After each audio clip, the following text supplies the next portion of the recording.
Hello students, आज की इस वीडियो में मैं आपको बताऊंगा Haryana board 12th class biology का जो आपका पेपर हुआ है 10 मार्च 2025 को फाइनल पेपर एनुअल पेपर। इसमें मैं आपको सेट ए और बाकी सेट में भी सेम क्वेश्चन थे ए बी सी डी में। तो इस वीडियो में मैं आपको कंप्लीट सॉल्यूशन कराने वाला हूं पेपर का और देखते हैं आपका जो पेपर है। पहले तो आपको सॉल्यूशन कराऊंगा वीडियो में, उसके बाद जो हमने आपको पेड पीडीएफ प्रोवाइड कराई थी उसमें से कितने क्वेश्चन आए हैं वो भी आपको बताने वाला हूँ। शुरू करते हैं वीडियो को। मैं हूँ अजय और आप देख रहे हैं CCL चैप्टर। लेकिन वीडियो शुरू करने से पहले आपको बता दूं, अगर आपको 12th क्लास के किसी भी सब्जेक्ट के इंपॉर्टेंट क्वेश्चन, ओल्ड पेपर या मॉडल पेपर सॉल्यूशन की वीडियोस देखनी है, डिस्क्रिप्शन में प्लेलिस्ट का लिंक है, वहां से देख सकते हो। उसके अलावा आपको एक वेबसाइट बता देता हूं, गूगल पर जाओ और ये नाम सर्च कर लेना cclchapter.com। इस वेबसाइट पर आपको हरियाणा बोर्ड का एक सेक्शन देखने को मिलेगा जहां पर आपको सारा स्टडी मटेरियल मिल जाएगा। अगर आपको अपकमिंग एग्जाम्स के लिए पेड पीडीएफ परचेज करनी है तो इसी वेबसाइट पर हरियाणा बोर्ड सेक्शन में एग्जाम स्टडी मटेरियल मिलेगा, जहां से आप परचेज कर सकते हो। कूपन कोड यूज कर लेना CCL10 ताकि पीडीएफ सस्ती पड़ जाए। वैसे मैंने डिस्क्रिप्शन में टेलीग्राम आईडी और टेलीग्राम ग्रुप का लिंक भी दे रखा है, टेलीग्राम ग्रुप को ज्वाइन कर लेना, जहां पर बहुत सारे जो बोर्ड अपडेट हैं वो मिलते रहते हैं। और टेलीग्राम आईडी पर अगर आपको पीडीएफ खरीदनी है, पेड पीडीएफ, तो वहाँ पे मैसेज कर सकते हो हेलो CCL, ताकि मैं समझ जाऊँ भाई पेड पीडीएफ चाहिए आपको, क्योंकि मैसेज बहुत सारे आ रहे हैं। तो ये मैसेज कर देना आप डायरेक्ट मेरे पास में, और वहीं पर भी पीडीएफ आपको प्रोवाइड कराई जा सकती है। अब दोनों तरीके हैं। अब देखते हैं आपका जो पेपर है बायोलॉजी का कैसा था। भाई paper over the all average paper था। कुछ क्वेश्चन हार्ड थे काफ़ी ज़्यादा, लेकिन लगभग ठीक सा मैं कहूँगा कि एवरेज पेपर था। कुछ क्वेश्चन डिफिकल्ट थे 2-4, बाकी ठीक पेपर था आपका। ठीक है, दो क्वेश्चन जो है आउट ऑफ सिलेबस थे, वो बता दूंगा वीडियो के अंदर ही कौन से थे। 2 आउट ऑफ सिलेबस क्वेश्चन आए हुए थे, यानी कि किताब से बाहर थे वो। ठीक है, वो भी पता लग जाएगा आपको। अब देखते हैं यहाँ पे बायोलॉजी के पेपर को। 70 नंबर का पेपर था, 3 घंटे का आपको टाइम देखने को मिलता है पेपर के अंदर। शुरू में हमें जो है ये रामकथा लिखी हुई मिलती है, जिसके अंदर आप पढ़ सकते हो कौन सा नंबर कितने का है। ये जो पेपर है एग्जाम्स कंप्लीट होने के बाद में cclchapter.com पर मैं अपलोड कर दूंगा, वहाँ से आप में से कोई भी बच्चा पीडीएफ जो है डाउनलोड करके अपकमिंग एग्जाम यानी नेक्स्ट ईयर या उसके बाद जो भी वीडियोस जो है देखता है तो उसमें काम आ जाएगा। तो वेबसाइट पे मिल जाएंगे, सारे पुराने पेपर वहाँ पे मिलते हैं।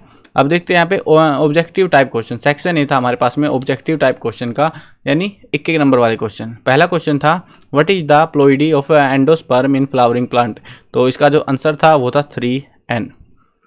नेक्स्ट क्वेश्चन देखते हैं। क्वेश्चन है हमारे पास में what happen to the BOD of water body with removal of effluent from it, तो ये इस केस में क्या हो जाएगा, डिक्रीज हो जाएगा।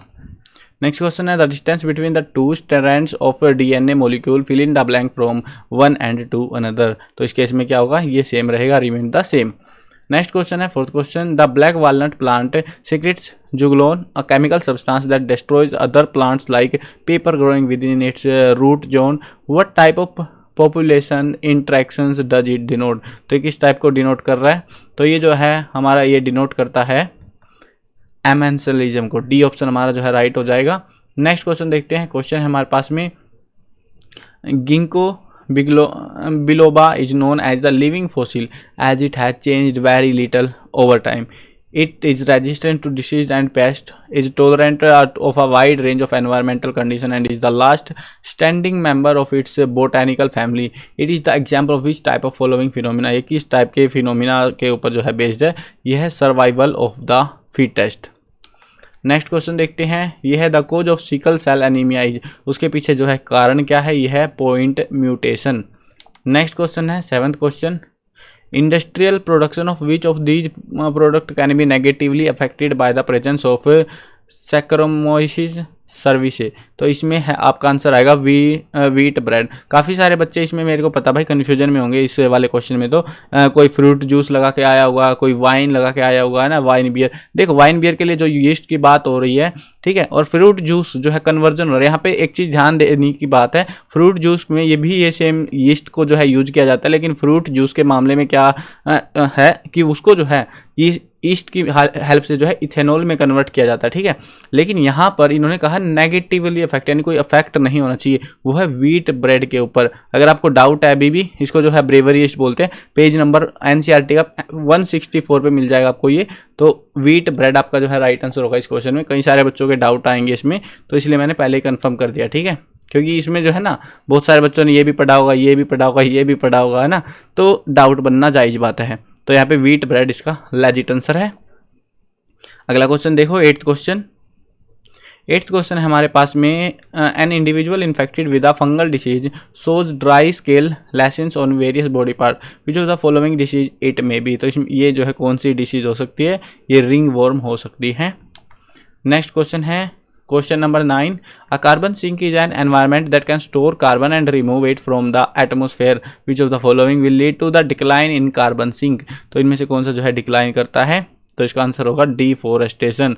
वैसे तो ये क्वेश्चन आसान था, लेकिन भाई ये आउट ऑफ सिलेबस दिया हुआ है बुक के अंदर। इसका कार्बन वाला जो टॉपिक है वो पिछली वाली बुक में था, अब की वाले में टॉपिक कटा हुआ है, लेकिन भाई इन्होंने फिर भी चिपका दिया है आपको। अब मुझे नहीं पता क्या कर रहे हैं, क्या इसके ग्रेस मार्क्स देगा बोर्ड या ऐसे इग्नोर कर देगा हल्के में लेते हुए क्वेश्चन को, वो बोर्ड ही जाने भाई। अगला क्वेश्चन देखो, लेकिन आउट ऑफ सिलेबस है ये। What kind of charge is present on DNA molecule. DNA molecule में कौन सा चार्ज प्रेजेंट होता है, नेगेटिव। इसको आप नेगेटिव इस तरीके से डिनोट कर सकते थे, बट लेजिट लिखना था तो नेगेटिव इस तरीके से ही लिखना सही रहता। नेक्स्ट क्वेश्चन है, in PCR reaction of step 2 denaturation of DNA take place, name the factor responsible for it. कौन सा फैक्टर रिस्पॉन्सिबल होता है, टेम्परेचर। टेम्परेचर जो है ये इसके लिए रिस्पॉन्सिबल होता है। नेक्स्ट क्वेश्चन देखो 12th क्वेश्चन, आपको जो है BFR दे रखी है, brominated flame retardants are chemicals that are released into water bodies by some industries and enter into various food chain. One of the food chain is as follow. एक food chain आपको दी गई है, ये लंबी चौड़ी फूड चेन, और ये वाला टॉपिक भाई आउट ऑफ सिलेबस है, क्योंकि BFR का कोई डिस्कशन हमें बुक के अंदर देखने को नहीं मिलता। ना ही ऑर्गेनिज्म लेवल जो पूछा ना, at what organism level is the food chain the concentration of BFR will be highest. ना तो बुक के अंदर ऑर्गेनिज्म लेवल की कोई बात है, ना ही BFR की बात है। ये तो 100% हमारा आउट ऑफ सिलेबस है। 2 क्वेश्चन ये मैंने बता दिए हैं, क्वेश्चन नंबर 9 MCQ में और क्वेश्चन नंबर आपका 12। ये दोनों क्वेश्चन आउट ऑफ सिलेबस हैं, बाकी क्वेश्चन सारे के सारे बुक से हैं। सिर्फ 2 क्वेश्चन हैं जो बुक से बाहर पूछे हुए हैं। बुक से बाहर का मतलब सिलेबस में है ही नहीं भाई, इनका नाम ही नहीं है पूरी किताब के अंदर। अब मुझे नहीं पता कहाँ से उठा लाइए, या तो पुरानी किताब होगी, मतलब जो सिलेबस कट है उसमें से लेके आए हुए हैं, सीधी बात ये है। नेक्स्ट क्वेश्चन देखो, इसका आंसर आएगा आपका वैसे ह्यूमेंस। नेक्स्ट क्वेश्चन देखो 13th question, fill in the blank are called molecular scissor. तो किसको कहते हैं हम, रेस्ट्रिक्शन या फिर जो है हम एंडोन्यूक्लियस, ये दोनों जो आंसर है यहाँ पे भर सकते थे। नेक्स्ट क्वेश्चन है, energy is always highest at the first trophic level and reduce as we move up the खालिस्तान। तो फिल इन द ब्लैंक में क्या भरना, नेक्स्ट ट्रॉपिक लेवल, ये आपको जो है यहाँ पे भरना था, नेक्स्ट ट्रॉपिक लेवल। तो ये राइट आंसर आपको फिल इन द ब्लैंक में भरना था।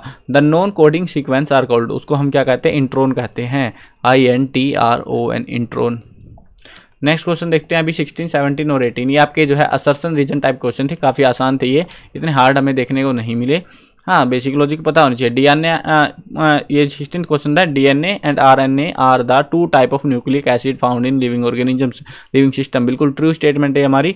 RNA act as the genetic material in most of the organism. तो जेनेटिक मटेरियल हमारा यहाँ पे RNA नहीं है। चलो कमेंट में बता दो भाई, बहुत आसान है। तो कौन सा मटेरियल है जो जेनेटिक मटेरियल कंसिडर किया जाता है, कमेंट्स देखते हैं भाई कितने बच्चों को सही पता था इसका, कि जेनेटिक मटेरियल लेजिटली क्या जो है एक्ट करता है। तो is most of the organism, ये गलत बात है, ये स्टेटमेंट गलत थी हमारी। सही स्टेटमेंट बता दो, genetic material most of the organism में कौन सा होता है। तो हमारा इसमें तो फिलहाल ऑप्शन C था। ठीक है, अगले क्वेश्चन पे आ जाओ। क्वेश्चन नंबर 17 है। क्वेश्चन नंबर 17 देखते हैं, health does not simplify mean absence of disease और फिजिकल फिटनेस। बिल्कुल ट्रू स्टेटमेंट है। Health is defined as the state of complete physical, mental and social wellbeing. भाई बहुत आसान वाला क्वेश्चन आ रखे थे आपके ये असर्शन रीजन वाले, पहली बार देख रहे हैं भाई, इसलिए शायद हो सकता है आसान दे रहे हैं हमें।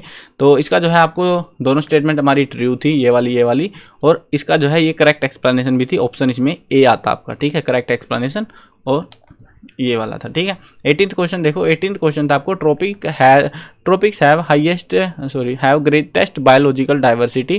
बिल्कुल ट्रू स्टेटमेंट है। There is most solar energy available in tropic which contribute to higher productivity. बिल्कुल ट्रू स्टेटमेंट है। अब यहाँ पे कह रहे हैं कि ग्रेटर बायोलॉजिकल डाइवर्सिटी मिलती है क्योंकि यहाँ पे सोलर है, तो मेन रीजन ये बता रहे हैं। तो ये दोनों स्टेटमेंट ट्रू है और फैक्ट भी ट्रू है इनका, मतलब रीजन को लेके। तो इसमें भी ऑप्शन A आता, दोनों ट्रू है और रीजन जो है करेक्ट एक्सप्लेनेशन है असर्शन को लेके।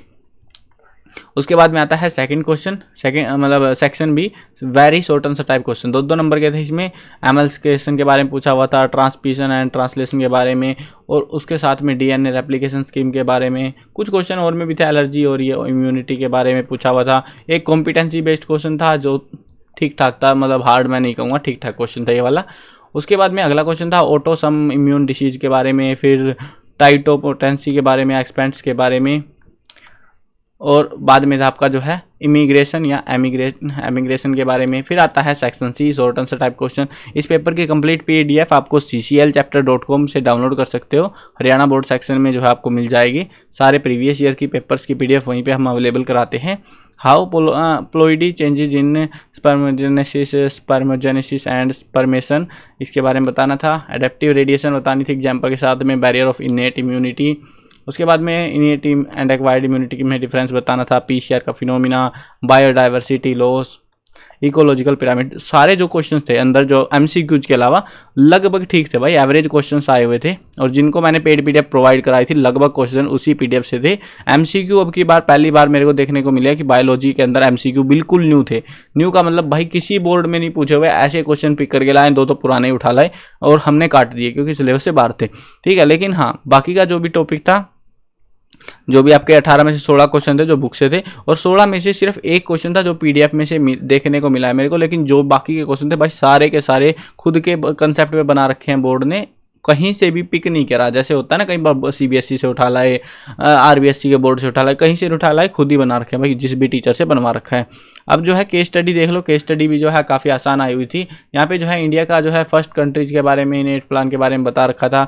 What are family planning program, ठीक है, यहाँ पे पूरी डेफिनेशन थी बाकायदा इसके बारे में, आराम से, मतलब इतना इजी था भाई ये केस स्टडी, बहुत ज़्यादा इजी।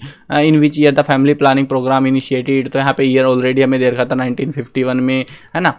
तो इस तरीके से what are the major task of family planning program, major task भी यहीं पे दे रखे थे। जो भी टास्क थे इसको पढ़ते आराम से हो जाता भाई। ओवर द ऑल मैं ये कहूँगा पहली बार मेरे को केस स्टडी ऐसी मिली है कि हाँ, सारे पेपर, सारे जो क्वेश्चंस थे वो सारे आपको इनमें से ही हो गए, इस पहरे में से ही हो गए भाई। इतना आसान था केस स्टडी, कौन कौन बढ़िया तरीके से करके आया बताना कमेंट्स में।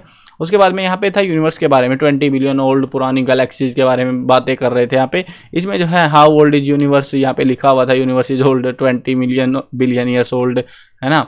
व्हेन वाज अर्थ फॉर्म्ड, ये सारी बातें यहीं पे लिखी हुई थी। बिग बैंग थ्योरी और वो चीज़ और रखी थी यहाँ पे।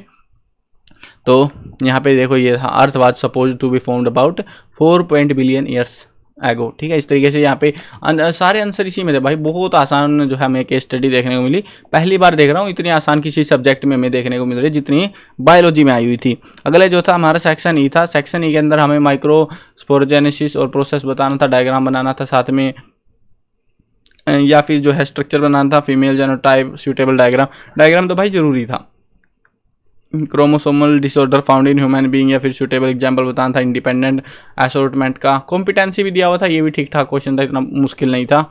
उसके बाद में अगला था रिकॉम्बिनेंट टेक्नोलॉजी या फिर जो है वेक्टर्स के बारे में, और आपका यहाँ पे पेपर जो है कंप्लीट हो जाता है। देखो मैंने मेन से जो क्वेश्चन थे उनके आंसर आपको करा दिए हैं। 2 क्वेश्चन आउट ऑफ सिलेबस थे, अब उसके ऊपर कंप्लीट कर भी सकते हैं भाई बोर्ड को कि भैया 2 नंबर हमें दे दो फ्री के। लेकिन अब की बार पता नहीं बोर्ड कर ही क्या रहा भाई। 10th क्लास के मैथ के अंदर जो है 20 नंबर का आउट ऑफ सिलेबस था आपका, इस वाले सब्जेक्ट में 2 नंबर का आउट ऑफ सिलेबस मिला है। एक और क्लास थी उसमें एक और सब्जेक्ट था, मतलब मेरे को अभी एग्जैक्टली ध्यान नहीं कौन सा था, 1 नंबर का उसमें आउट ऑफ सिलेबस था भाई। पता नहीं इन्होंने या तो सिलेबस काटा, तो फिर ध्यान से रखो ना भाई, जिस टीचर को बोला हुआ है वो ध्यान से काम करे कि एग्जाम में ठीक ठाक जो है, मतलब बाहर से तो नहीं आए एटलीस्ट, कि पढ़ा हुआ ही ना वो चीज़, वैसा नहीं होना चाहिए बच्चों के साथ। तो ये था आपका कंप्लीट पेपर, आई होप आपको क्लियर हो गया होगा। अब आपको बता देता हूँ कि भाई पेड पीडीएफ में से कितना आया हुआ था एग्जाम्स के अंदर, वो भी आपको जो है एक बार मैच करा देता हूँ, क्योंकि मैचिंग बहुत ज़्यादा ज़रूरी है। देखो यहाँ पे जो है पेड पीडीएफ के अंदर दिखा देता हूँ आपको एक बार कि पेड पीडीएफ में से कितना आया था एग्जाम के अंदर। बहुत सारे बच्चे के डाउट रहते हैं कि सर पीडीएफ से कुछ आया नहीं, आपने हमें पीडीएफ दे दी, बस आता जाता कुछ आया नहीं। बहुत सारे बच्चे भाई कमेंट करने लग जाते हैं और फिर सोचते हैं कि हाँ सर हमें रिफ़ंड कर देंगे, सिर्फ इसलिए कि भाई हमारी पीडीएफ से कुछ नहीं आया, इसलिए वो बच्चे ऐसा सोचने लग जाते हैं। लेकिन हम फिर मैच करा देते हैं, फिर वो चले जाते हैं, क्योंकि भाई जब मैचिंग होती है तो फिर नंबर अच्छे खासे निकल जाते हैं। यहाँ पे देखो ये जो एमसीक्यूज थे भाई बोर्ड का, सीधा बता रहा हूँ तुम्हें, जो भी चीज़ें हैं लाइव बता रहा हूँ, तुम्हारे सामने बता रहा हूँ। हाँ एक चीज़ ध्यान रखना, जो भी बच्चे तैयारी करें, केमिस्ट्री का पेपर बहुत मुश्किल देखने को मिलेगा, केमिस्ट्री में भाई अलर्ट रहना अपना, ठीक है। अब यहाँ पे देखो इसमें जो है एमसीक्यू के अंदर सिर्फ एक 6th क्वेश्चन था। देखो मैं सीधा बता रहा हूँ, एमसीक्यू सारे के सारे बोर्ड ने बनाए थे, ये थे हमारे कॉम्पिटेंसी टाइप के क्वेश्चन, कई सारे थे कॉम्पिटेंसी के, 2 आउट ऑफ सिलेबस हो गए हमारे। और ये जो 6th क्वेश्चन था, anaemia, cause of sickle cell anaemia, ठीक है। एग्जैक्ट नहीं मिले, एग्जैक्ट मिलते तो भाई मैं बता देता, सिमिलर टाइप के टॉपिक्स पे मिल रहे थे तो मैंने इग्नोर किया भाई, कोई फायदा नहीं है। लेकिन हाँ पढ़े हुए थे, इतना था कि जिसने ये PDF करी थी उनके लिए क्वेश्चन ईजी हो रखे थे, क्योंकि बड़े क्वेश्चंस के अंदर से क्वेश्चंस जो है पिकअप करे हुए थे ये बना के। सिकल सेल एनीमिया का जो है 6th जो है ना हमारा, ये चैप्टर 5 का क्वेश्चन 4 था, चैप्टर 5 का क्वेश्चन 4 आई गेस। तो यहाँ पे सर्च नहीं कर पाएंगे हम, ऐसे देख लेता हूँ एक बार मैं। चैप्टर 5 का क्वेश्चन नंबर 4, ये देखो ज़्यादातर जो है ना शॉर्ट आंसर टाइप क्वेश्चन थे इसमें। चैप्टर 5 का क्वेश्चन 4 देखो, ये था cause of sickle cell anaemia. जिसने ये पढ़ा होगा तो इस टाइप से, मतलब मैंने ये भी जस्ट हिंट के लिए डाल दिया कि भाई इस तरीके से क्वेश्चन पूछे हुए थे।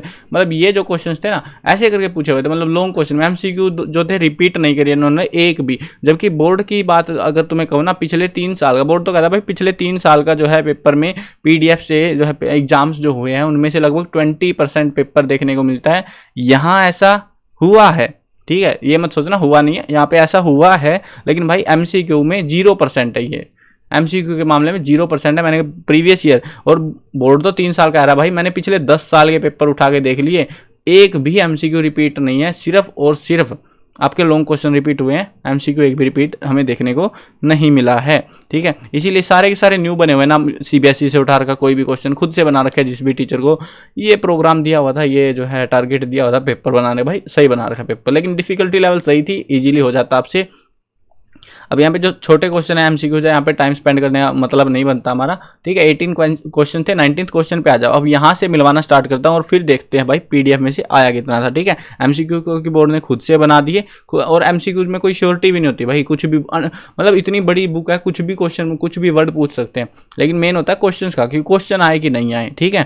क्वेश्चन देख लो, क्वेश्चन 19 है हमारा, ये हमारे चैप्टर 1 का क्वेश्चन नंबर 15 है। मैच करा देता हूँ आपसे, ये देख लो, व्हाट इज एमास्कुलेशन, यही है ना, ये देख लो, ठीक है, 2 नंबर का है। उसके बाद में नेक्स्ट क्वेश्चन है ट्रांसक्रिप्शन एंड ट्रांसलेशन के बारे में। अब ये जो क्वेश्चन था 20, ये हमारा चैप्टर 5 का था। अगर हो सके तो देखता हूँ मैं एक बार चैप्टर 5 सर्च करके होता है क्या नहीं। हाँ चैप्टर 5 भाई ये सही है, सर्च हो रहा है एटलीस्ट इसमें। चैप्टर 5 देख लो, चैप्टर 5 का क्वेश्चन नंबर 9, पहले तो क्वेश्चन नंबर 9 देखो, डिस्क्राइब ट्रांसक्रिप्शन यूनिट। यहाँ पे जो है ना डिफ्रेंशिएट करना था ट्रांसक्रिप्शन और ट्रांसलेशन के बीच में। अगर जिसने ये पढ़ा, ठीक है, इसके बारे में पूरा पढ़ लिया, उसके बाद क्वेश्चन नंबर 15 पे आ जाओ इसी चैप्टर में। ट्रांसलेशन, वो था ट्रांसक्रिप्शन, ये था ट्रांसलेशन, दोनों पढ़ा रखे थे, अलग अलग थे। लेकिन भाई इन्होंने सीधा डिफरेंस ही पूछ लिया। डिफरेंस के मामले में भी कुछ ज़्यादा नहीं लिखना था, 1-2 लाइनें लिखनी थी अभी, क्योंकि 2 नंबर में ही था। अगला था semi conservative DNA replication scheme के बारे में बताना था। ये भी चैप्टर 5 का क्वेश्चन नंबर 21वां क्वेश्चन है ना, हाँ 21वां क्वेश्चन है। चैप्टर 5 का क्वेश्चन 13 मार्क है, लेकिन चैप्टर 5 तो यही है यार, क्वेश्चन 13 कैसे हो सकता है ये। रुको एक सेकंड, होल्ड ऑन।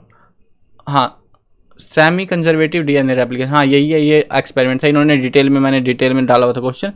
तो ये वाला क्वेश्चन था आपका DNA रेप्लिकेशन स्कीम के बारे में, यही था DNA semi conservative DNA replication, यही था। यहाँ पे कई सारे क्वेश्चन थे, देखो रेप्लिकेशन DNA एक्सपेरिमेंटली हाउ, कैसे हुआ, ये सारा कुछ यहाँ पे टॉपिक था। देखो मेन होता है भाई, बड़ी क्लास में जब हम आते हैं ना, टॉपिक कवर हो गया ना, काम बन गया अपना।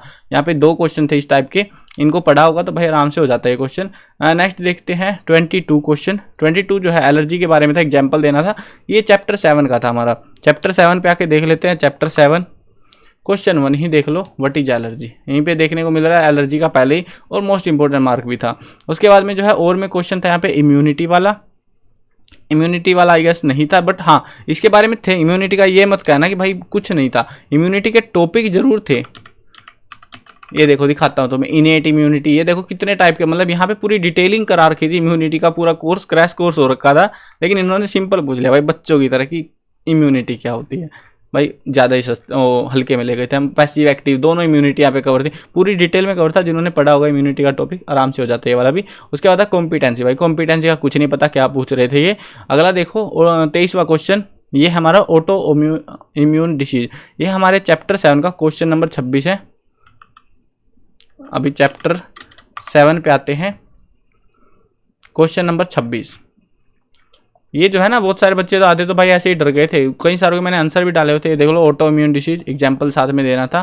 कहाँ गया क्वेश्चन, ये रहा ऑटो इम्यून डिसीज। उसके बाद था टोटिपोटेंसी और एक्सपेंड, ये दोनों क्वेश्चन ही PDF में नहीं थे भाई, क्योंकि पहली बार पूछ रहे हैं इस टाइप का टॉपिक। ये टॉपिक देखो मैंने बुक में सर्च करा, सिर्फ ये एक ही वर्ड है बुक में, पूरी बुक में एक ही बार रिपीट हुआ। तो भाई इतना भी फोकस हम नहीं कर सकते, कोई भी बच्चा नहीं कर पाएगा। इवन कितने ही टर्म्स को वो याद रख लेगा जो सिंगल बार में रिवाइज हुई है, मतलब बुक में, पूरी बुक में एक ही बार ये यूज हुई है। अगला क्वेश्चन देखो 25वां क्वेश्चन, इमिग्रेशन और एमिग्रेशन के बारे में पूछा हुआ था। ये हमारा जो है चैप्टर 11 का क्वेश्चन था। चैप्टर 11 में आ जा फिफ्थ क्वेश्चन। ये देखो इमिग्रेशन के बारे में यहाँ पे क्वेश्चन देखने को मिलता है। एमिग्रेशन भी साथ में इन्होंने पूछा हुआ था बस, ठीक है। एमिग्रेशन के बारे में आई गेस होगा या नहीं होगा मेरे को ध्यान नहीं, बट इमिग्रेशन का मैंने मार्क लगाया था इसमें। एमिग्रेशन में ट्राई कर सकता हूँ अगर मिलता है तो। एमिग्रेशन नहीं है पीडीएफ के अंदर, सिर्फ इमिग्रेशन था। उसके बाद में जो है यहाँ पे मतलब 1 नंबर का आधा क्वेश्चन था, मान सकते हो काइंड ऑफ। उसके बाद में 26 क्वेश्चन देख लो। 26 क्वेश्चन प्लोइडी चेंज, इसमें जो है स्पोर्मेट्स, ये 3 जो टर्म्स हमें देखने को मिलती है, ये हमारा जो है चैप्टर नंबर 2 से है। चैप्टर 2 से देख लो। क्वेश्चन नंबर 2 था एक तो यहाँ पे, जिसके अंदर हमें ये वाली टर्म कवर्ड मिलती है, प्रोसेस ये वाला, ठीक है। उसके साथ में इसी चैप्टर का क्वेश्चन नंबर 24 है, जिसके अंदर बाकी की 2 टर्म हमें देखने को मिलती है। 24वां क्वेश्चन देखोगे तो स्पर्मजेनिसिस एंड ये भी जो है इसके बारे में भी हमने डिटेल में पढ़ लिया, ठीक है।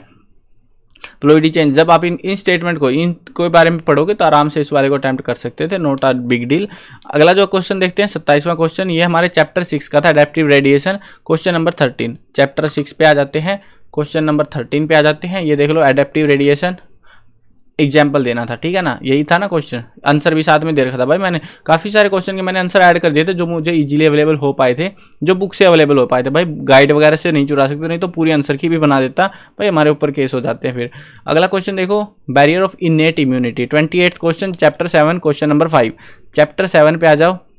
चैप्टर 7 क्वेश्चन नंबर 5 देख लो, इनेट इम्यूनिटी। भाई इतनी बड़ी इम्यूनिटी हो रखी थी, बैरियर ये था ना 28, ये था barriers to innate, various barrier of innate immunity. यहाँ पे देख सकते हो इतना बड़ा क्वेश्चन था भाई, कुछ भी पूछ लेते, ये टेपना था आपको, ठीक है। इतना बड़े बैरियर, इतने सारे बैरियर्स, 4 बैरियर्स मैंने कवर कर रखे थे, 3 मार्क्स का था, 3 बैरियर आप भी बता सकते थे।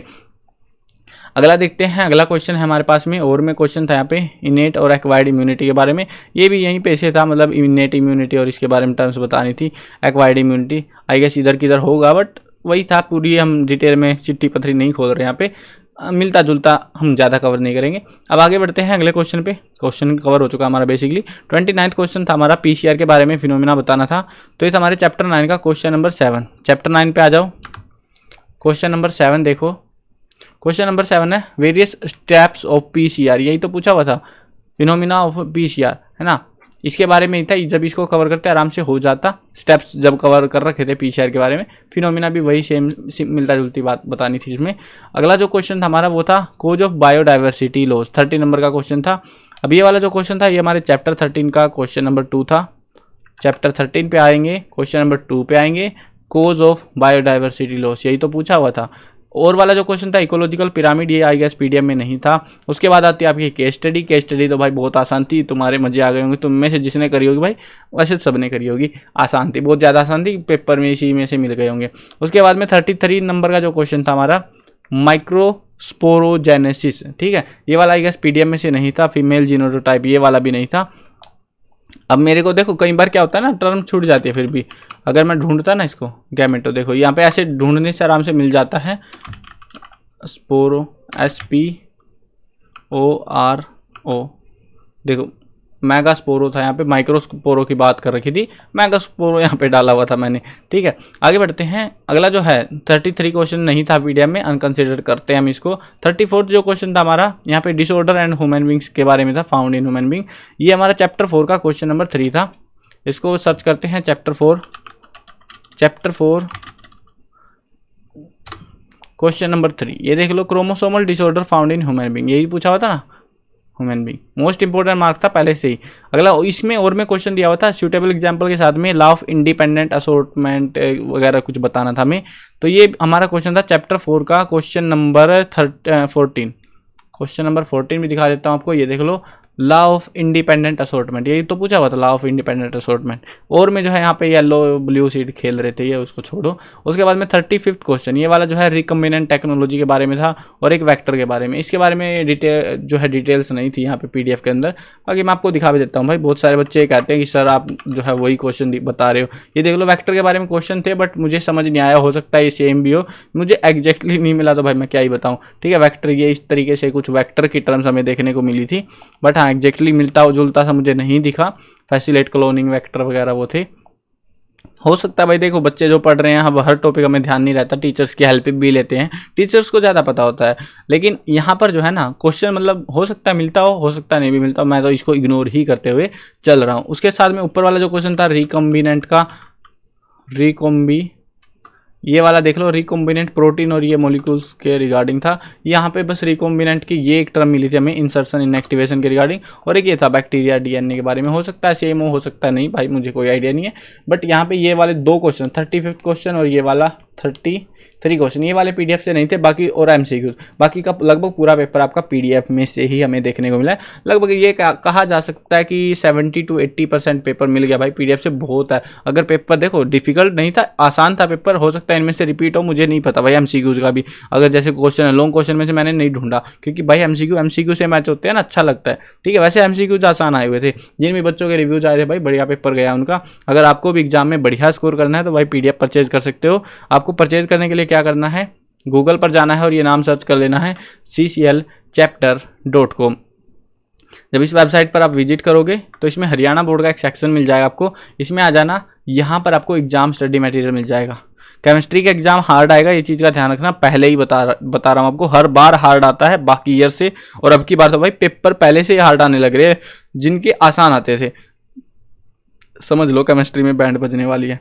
मैं बता दूंगा, कल को वीडियो आ जाएगी, तैयारी कर लेना भाई, कहीं तुम हल्के में ले रहे हो केमिस्ट्री को, बढ़िया तैयारी करके जाना, ठीक है।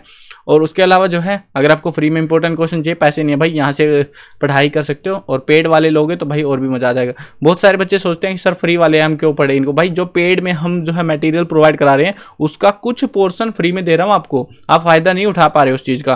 फ्री में क्यों दे रहा हूँ, ताकि आप भी अच्छा स्कोर कर पाओ, भले ही आपके पास पैसे नहीं है, पूरा नहीं दूंगा लेकिन कुछ क्वेश्चन दे दूंगा, ताकि आप एग्जाम में ठीक ठाक स्कोर तो एटलीस्ट कर पाओ, ठीक है। तो ये क्वेश्चन यहाँ पे पढ़ सकते हो फ्री वाले, और जिन्होंने पेड पीडीएफ ले लिए सिर्फ पीडीएफ पढ़ो, मजे काटो, ठीक है। ये आपकी मर्जी है, अब आपके ऊपर है। आई होप क्लियर हो गया होगा। चैनल पर नए हो सब्सक्राइब कर देना। मिलते हैं नई वीडियो में, बाय बाय।